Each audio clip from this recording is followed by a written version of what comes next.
Hello friends, सर्वांचं माझ्या YouTube चॅनलमध्ये स्वागत करते. जय श्री स्वामी समर्थ. आजच्या ब्लॉगमध्ये आपण बघणार आहोत शेवग्याची भाजी कशी करायची ते आज आपण बघूया. आणि संध्याकाळचा दिवा वगैरे लावून झाल्यानंतर स्वयंपाकाला पण मी लागले लगेच. आणि आज मी शेवग्याची भाजी बनवली. ती छोटीशी आणि छान अशी रेसिपी, सोपी अशी रेसिपी तुम्हाला शेअर करते मी. तशी सगळ्यांच्याच घरी शेवग्याची भाजी बनते आणि खूप सोपी आहे ती. ओके, तर चला करूया भाजी. कढईमध्ये मी 2 ते 3 चम्मच तेल घेतलं, मोठे 3 चम्मच.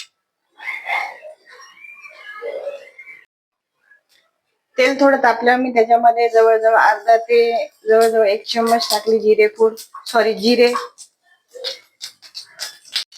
नंतर टाकला कांदा.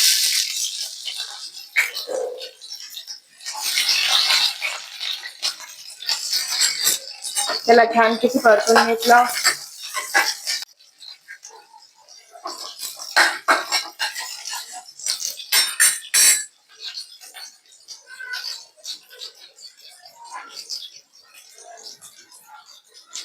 कढीपत्ता,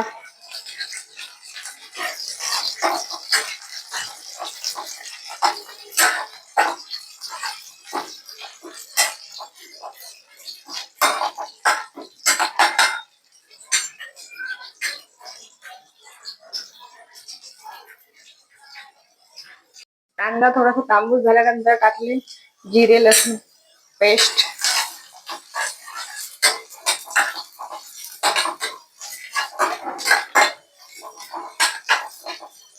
शेवग्याची भाजीचे गुण सांगायचे तर शेवग्याची भाजी ही कॅल्शियम युक्त आहे. भरपूर प्रमाणात कॅल्शियम असते शेवग्याच्या भाजीमध्ये. आपण हप्त्यामध्ये 2 ते 3 वेळेस जर शेवग्याची भाजी खाल्ली तर आपल्या शरीरामध्ये जे लागणारे कॅल्शियम आहे ते पूर्ण प्रमाणात आपल्याला भेटून जाईल. आणि टेस्टीही लागते ही भाजी. तसं तुम्ही बनवत असाल तुमच्या घरी.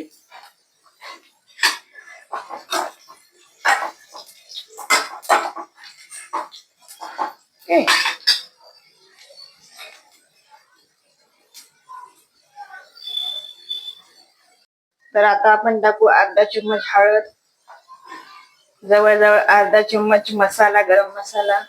नंतर 1 चम्मच लाल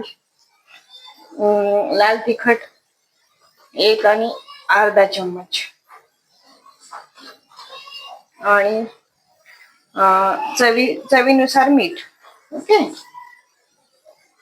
आता मी छान ह्याला परतून घेते.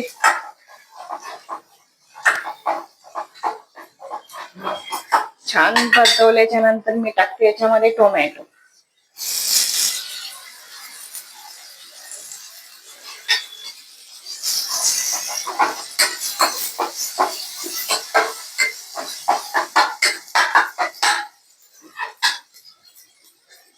टोमॅटो छान नरम झालेले आहेत. आता मी याच्यामध्ये टाकते थोडीशी शेंगदाण्याची पूड. ग्रेव्ही म्हणून शेंगदाण्याचे पूड टाकल्याने भाजीमध्ये छान टेस्ट येते आणि ग्रेव्ही भाजीमध्ये तयार होते. विदर्भ आणि मराठवाड्यामध्ये सगळ्याच भाज्यामध्ये शेंगदाण्याची पूड टाकली जाते. थोडीशी कोथिंबीर.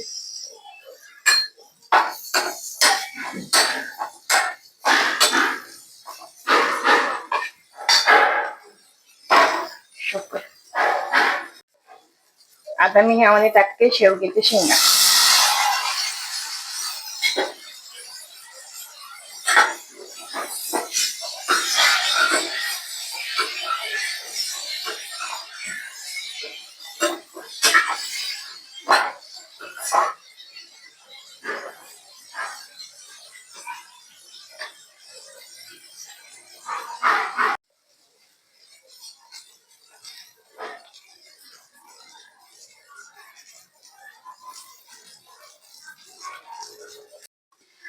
थोडस पाणी घालते वरतून, 1 वाटीभर, म्हणजे छान शिजल्या जाईल भाजी आणि थोडीशी ग्रेव्ही पण तयार होईल.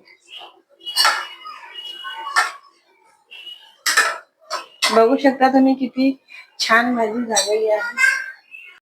आता थोडा वेळ झाकून ठेवू, म्हणजे छानपैकी शिजेल भाजी झाकल्याच्या नंतर. तुम्ही बघू शकता अजून भाजी शिजलेली नाही आहे. अजून 5 मिनिटं भाजी ठेवावी लागेल आपल्याला.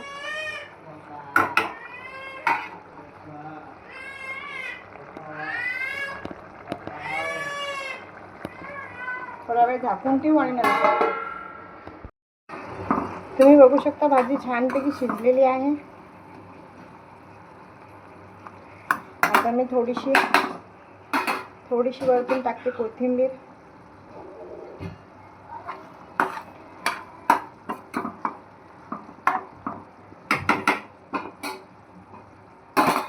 आणि गॅस बंद करते. आपली भाजी तयार झाली.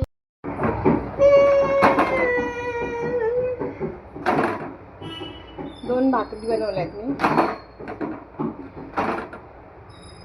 ज्वारीची भाकर आहे. संध्याकाळचं आम्ही ज्वारीचीच भाकर बनवतो, म्हणजे पचायलाही हलकी आणि खायलाही टेस्टी, हो ना.